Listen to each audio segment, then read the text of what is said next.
Hello everyone, welcome back to my channel.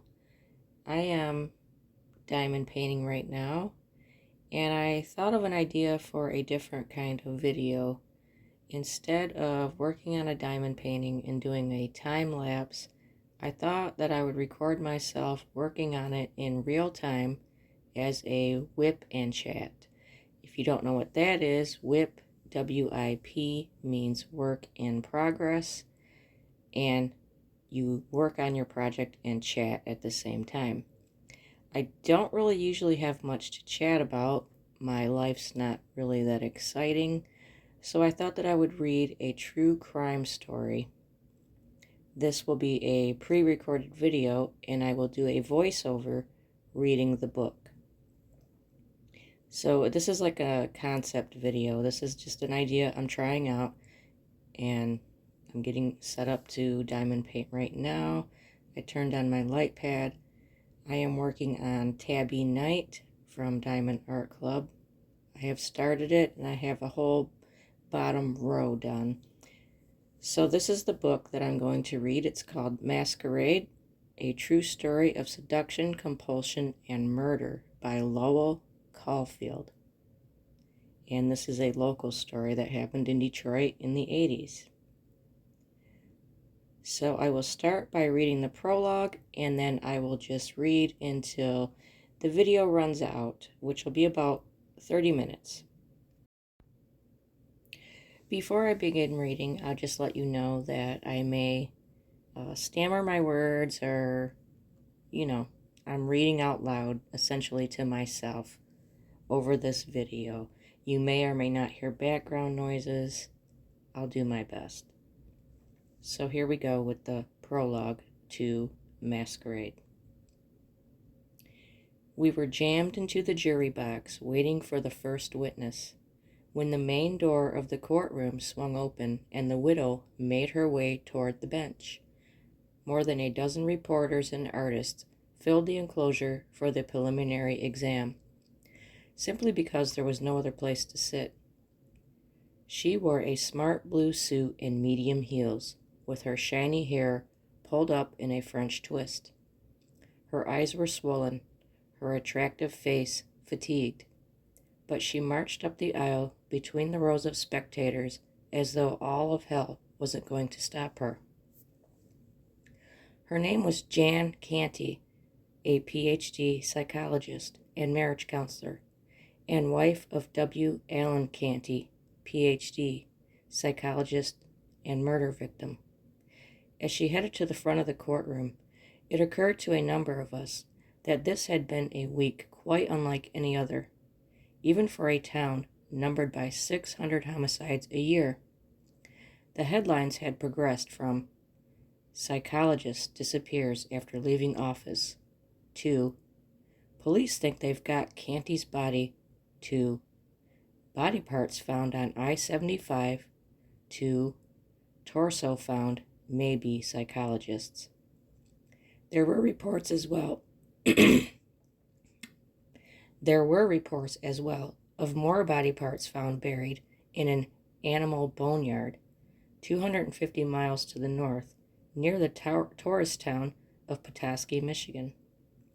The suspects facing preliminary examination on murder and mutilation charges were a young street whore named Dawn Marie Spence and her pimp, John Carl Fry, an ex-con known on the streets as Lucky.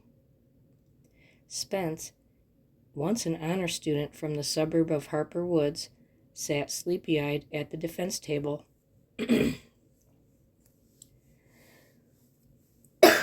Excuse me.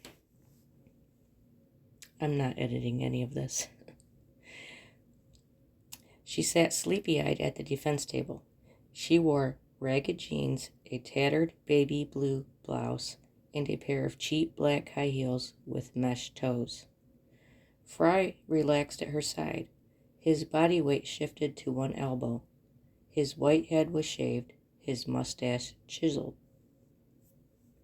His thick arms and barrel chest were like those of a professional wrestler. Police still hadn't found all of Allen Canty. but the reporters in the jury box were just beginning to put the story together. There was talk in homicide that the psychologist was the prostitute's regular customer, though the proposition seemed unlikely under the courtroom's bright lights. "Jesus, she's nothing," one reporter whispered, eyeing Spence. "Maybe she's a terror in bed." There was speculation that Canty had spent $140,000 on the girl over 18 months, and there were reports that he'd fashioned a second identity for himself as well. In the tough sections of the city's smoggy south side, he had taken on another name and was known as a general practitioner. It seemed an unlikely role for the 51-year-old psychologist. His mother was a former president of the Detroit School Board and a longtime leader of the PTA. His late father was a nationally known criminologist and a former executive director of the psychiatric clinic serving the city's largest court. Some of us in the jury box already had portrayed the victim as an author, a teacher, and an expert on autism. He was a prominent professional with a flourishing practice in the Fisher Building, one of the city's most impressive office addresses. When the witness sat down, her back was erect. Jan Canty was only 6 feet from us on the stand. Yes, she knew the victim. Yes, they were married nearly 11 years. Yes, the last she heard from him, he was on his way home from the office, planning to stop at a grocery store for coffee. No, she had not given anyone permission to dissect her husband's body. There was nothing more about their life together, only answers that shored up the prosecutor's charge of mutilation. We all wondered what she knew, but she left as quickly as she came. Then a homicide cop began bringing forth witnesses through a door behind the bench. Soon it was clear why Jan Canty had waited outside instead of with the others in the witness room. The proceeding took on a cinematic quality. The homicide cop, a casting director, as the standing room only audience murmured with each new character. Visually, they were all striking. An unshaven Southsider lumbered forward to testify in yellow jeans and a faded black t-shirt. Another wore a gold earring, his arm tattooed with dragons and assorted slogans. A neighbor of the suspects raised his hand to be sworn, displaying a scorpion tattooed across his middle finger. One young blonde looked innocent enough with her turned-up nose and tiny frame. Then everyone saw the blue tattoo scrawled across her right triceps. Another waddled to the stand as though she was going to deliver any day. She was an odd sight, so pregnant, but so close to such murder and mayhem. They all seemed incapable of sharing anything in the life of the first witness of the day. When the exam was over, I left the Frank Murphy Hall of Justice and decided to drive from downtown to take a look at the victim's home in Grosse Pointe Park.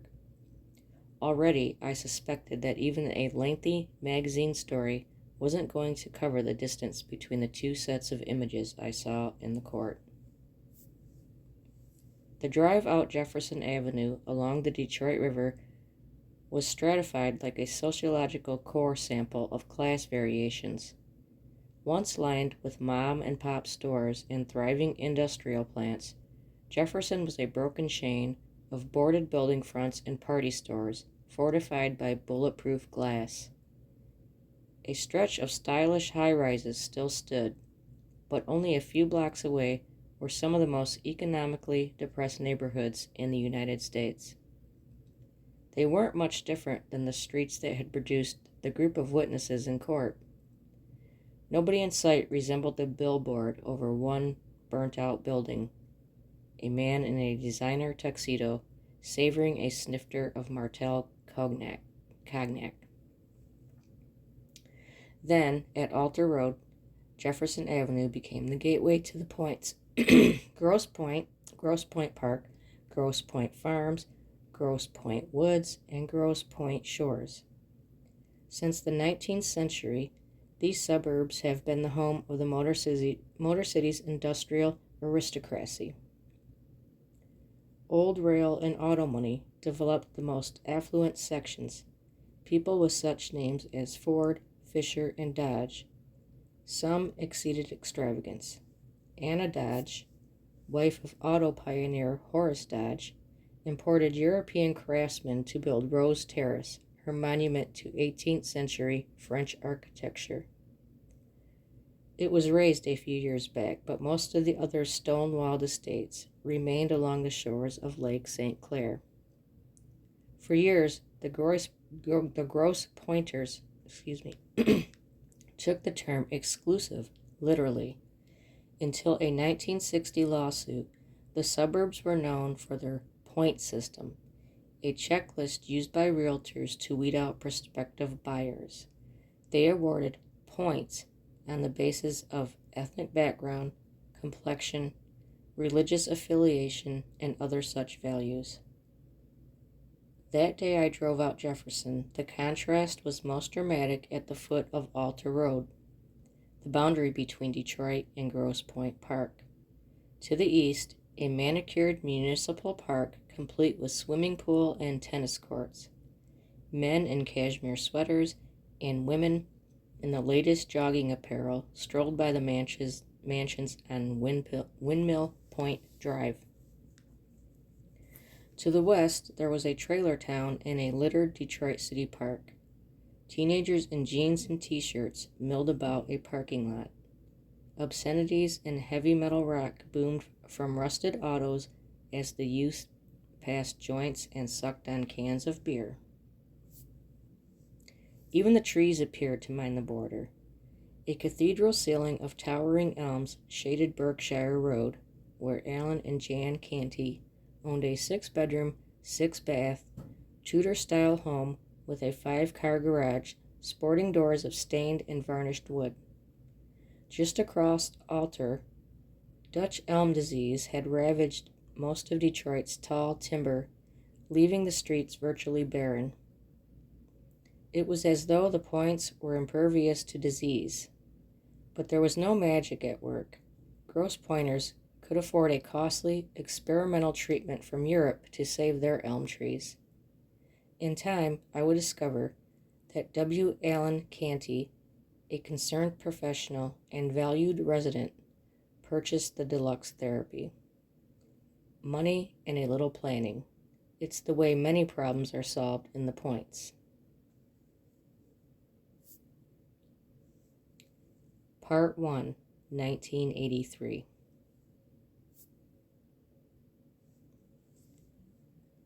The black Buick broke from the congestion at the Fisher Building and wheeled into the surging traffic on 3rd Avenue. Executives in wool suits and power ties of steel gray and scarlet hustled from the world headquarters of General Motors, stirring the new center streets for the lunch hour. But after a few blocks, only the granite tower of the Fisher dominated the Buick's rear view mirror as the car headed south. The man in the black Buick knew the drive well. If 2.5 miles of 3rd Avenue between the new center and downtown portrayed the character of the Motor City, Detroit could post as many faces as Eve. The Buick glided by the pampered landscaping and scrubbed windows of the Burroughs Corporation, then cut the western edge of Wayne State University. It passed the campus's 19th century homes, the university's contemporary architecture by Minoru Yamasaki, the 118 cobalt security lights. The blue beacons marked phones to campus police and burned small holes into the gray day. When the Buick crossed Forest Avenue, the only university building left ahead was Wayne State's mortuary school. At Martin Luther King Jr. Boulevard, a church sign reminded the driver that Christ died for our sins. It sometimes lured a convert or two, but also inspired a metaphor locals evoked to describe the people in the surrounding blocks. Those mother effers would steal Jesus off the cross, then go back for the nails. The Cass Corridor, as the area just north of downtown is called, was marking its fourth decade as Detroit's Hell's Kitchen. The area inspired studies on urban decay and provided stark scenery for the film Beverly Hills Cop. But its main contribution to the Motor City remained dope, despair, and sex. Unlike flashing porn signs that lured Johns in other towns, the Cass Corridor had only broken glass to supply its limited accents of glitter. Street whores strolled blocks lined with weedy lots and gutted brick tenements. More stylish girls worked the saloons, perched along Formica bar rails dulled by many rotating drinks. The Cass Corridor was also Detroit's Skid Row. Faded lettering on flop houses still advertised long-gone dollar-a-day rates, while alcoholics outside hugged brown sacks and shielded their wet brains with stocking caps. A state lottery symbol on one liquor store teased the drunks with few dollar signs. Few could spare a buck for a two-way bet. If a gentleman of leisure hadn't hit bottom on Cass, 2nd, or 3rd Avenues, he'd crash through it. The drunks and other indigents made the whores conspicuous, transforming the women into something more tempting than another backdrop might dictate. Beauty, like age, was a matter of perspective and perception in the Cass Corridor. Working girls in their late 20s were considered senior citizens. A long-time drug-addicted prostitute was a hard sell in the sunlight. More often than not, her body was marred by poor-quality heroin, a neighborhood plague called mixed jive. The dope was cheap and reliable, only for its tendency to cause abscesses when it was cooked and mainlined. The scars were circular. A junkie with a lot of miles on her looked as though a pack of hot cigarettes had been put out on her one by one. The man in the black Buick might have thought twice about the quality of the corridor's merchandise had he been flagged by one of the older girls. But most past their prime worked the evenings, turning quick tricks in cars, aided by the cosmetic advantage of the night. Dawn Marie Spence preferred working the noon hour, and she swore she would never let herself deteriorate like that. She stepped from Saab's Market with a fresh pack of Marlboro menthols and full intentions of getting what she had to do over with before the rush hour emptied downtown that night. Dawn's appearance fell somewhere between a Wayne State sorority pledge and a newcomer to the Sisterhood of the Streets. Her skin was largely unblemished, and her shoulder-length auburn hair framed full lips and sleepy chestnut eyes. Other whores called her a young girl, not because of her 18 years, but because she was a new face, one who needed hardly a touch of makeup. That meant good money from the selective tricks, with only a little encouragement from her wardrobe. Her 105 pounds contoured a velour shirt and tight designer jeans, but were largely concealed by her full-length leather coat. Her shapely legs would have looked as good in running shoes as in high heels. Her breasts were full, but not lofty. Dawn Spence didn't need any special effects. On November 30th, that was left the optical illusion fashioned by the Fisher Building from the prostitute's favorite corner at 2nd and Peterborough. The Fisher was the only skyscraper to the north of the city's horizon, with 2nd Avenue running one-way dead center into its main doors. It appears to be only a dozen blocks away, though the black Buick's odometer had measured the distance at nearly 2 miles. The car approached in a slow roll, then braked, kissing the curb at her feet. The exchange was an old one, the kind where no one says exactly what each needs or wants. "Hi, you working?" he began. He examined her through a tortoiseshell glasses. He had a peculiar grin and slightly squinting eyes. "Want to go out?" she asked back. No, he didn't want to go out now. He wanted to go out later. "Do you have a phone?" he said. She didn't give her phone number to just anybody. "Well, my name's Al," he said. "What's yours?" As she responded, she watched him pull out a $10 bill. "Here, Dawn, get yourself some lunch." She first guessed he was an accountant. Then she saw he didn't have a tie. A sport coat and knit shirt peeped out near the collar of his tan overcoat. He wasn't particularly good-looking, nor especially unattractive. Later, she would guess his age is 40, but he grinned like a preschooler, unable to conceal his mischief. She couldn't remember ever seeing a look quite like that on an older man before. A vice cop wouldn't be so transparent, she decided. He was just another John. Dawn reached for the $10 and recited her phone number. "I'll call you this afternoon," he said. Still grinning, he drove off. He might have been nothing more than a dry hustle. As far as Dawn could tell, he'd failed to write her number down. A few minutes later, John Fry's calf muscles twitched as he heard Dawn's key slide into their apartment door. The 37-year-old former biker had passed out smiling the night before, only to be rousted by daylight and the calling of his habit.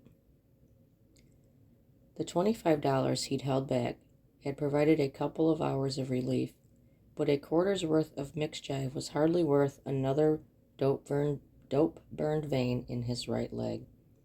And it was certainly not enough to make John civil for the day. He'd sent Dawn out to make some money for more. Dawn was barely through the door when he realized his girlfriend was returning with little more than a story about a trick with a funny grin. "But John, this guy gave me money to eat," she said. "He says he's going to call me later." John's nose was running and his head felt as though it was lined with steel wool. "Fuck all that," he said. "I'm sick now. There is no fucking later." He lit a Marlboro menthol. His eyes told her not to even bother taking off her coat. Okay, so that was the intro and chapter 1. I didn't want to start chapter 2 just yet. I want some thoughts or feedback on this type of video. If you would like me to do more whip and chats with the story and continue, I will. A little background about the book. It's a true crime story set in the Grosse Points and Detroit area about Dr. Al Miller, and he ends up getting murdered. It's the author was covering the trial, and he became enthralled by the story of the double lives and stuff like that. So he wrote several other books too, some of them about local crime. And I did read the follow-up to this book that was set in the early 80s. The wife of the murder victim wrote a book recently that I finished, and it inspired me to reread this original book about the crime. So anyways, I will experiment with maybe different crafts and different angles just to show a video of me working on something as I read the rest of the story, if you're interested. So like I said, I've read this book several times. I used to buy it. I've had it in paperback twice, and I loaned it out and I never got it back. So now I have it on my Kindle, and I also have the recent book from the wife and how she dealt with everything after the murder in the trial. So I'm about to run out of time. I'm doing a voiceover on this. So let me know in the comments if you liked it, and if you would like to see me maybe do some cross stitch or crochet and film that while I read the rest of the story. You can find this book on Amazon, and I think it's about $8, maybe $8 to $12 on a Kindle. I finally got it on the Kindle because I kept losing the paperback. Also, I have to add that this book gets pretty graphic, and there are very descriptive things that, and there's a lot of swear words. So if you're sensitive to that, it gets a little gory and ugly. So I'll try to censor some of that. I probably won't censor any of it, but I'm just going to give you a heads up as the story continues. It does get pretty graphic, so be aware of that. I am probably not going to set a schedule for these type of videos. I'm just going to do them as I have time, but I'll make sure to put in an announcement up or an alert on my community page when I decide to read the other chapters. So anyway, that's it for now, and I don't know what else to say. It's kind of late. I'm up kind of late, so I'm going to bed. I hope everybody has a great morning, afternoon, or night, depending on what time you watch this. And I'll see you soon. Thank you for watching and listening.